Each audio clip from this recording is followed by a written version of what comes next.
آخر هفته یا وقتی هوای تهران خیلی آلوده است یا بچه‌ها دلشون طبیعت میخواد، میایم باغ پدرم توی روستای ابراهیم آباد شهریار. اینجا هم کنار خانواده ایم و هم آشپزی و هر کار دیگه که از دستمون بر بیاد که کمک کننده باشه انجام میدیم که البته خیلی هم لذت بخشه. ما تصمیم گرفتیم که به خواست مامانم ماهی‌هایی رو که از بوشهر گرفته بودن درست کنیم.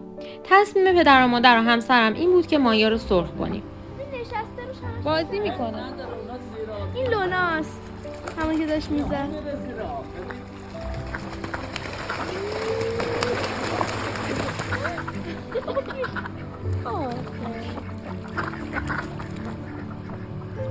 لوناست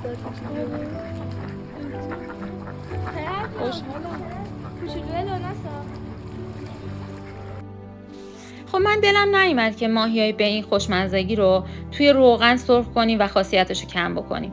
برای همین پیشنهاد دادم که اینا رو بعد از مرینت کردن توی توری بذاریم و روی آتیش کباب کنیم که البته دستشون درد نکنه که قبول کردن. برای مرینت کردن از نمک و زردچوبه و سس فلفل قرمز که قبلا براتون آموزشش رو گذاشتم، میتونین برین ویدیوی قبلیم ببینین، استفاده کردم. و کره آب شده هم با فرچه روی مایه ها زدم تا حسابی طعمدار بشه.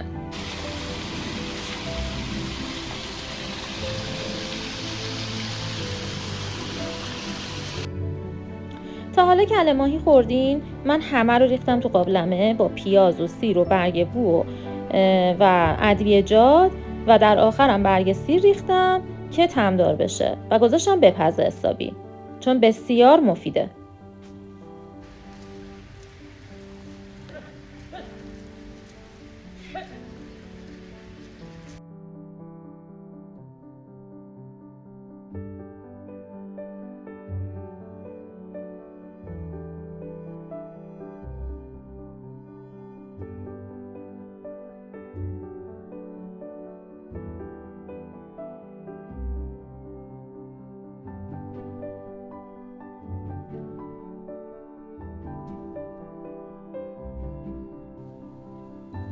به نظر من زندگی یعنی لذت بردن از همین کارهای به نظر ساده است و خدا رو شکر میکنم که بچه ها میتونن زندگی روستایی رو هم گاهی تجربه کنن.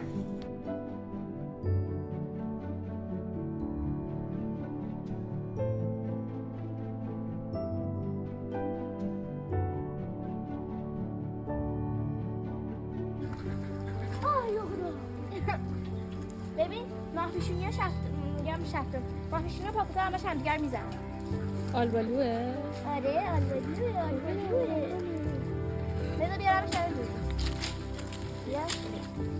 ببین اصلا توجهی نداره. اونا رو ببین. ما ببین.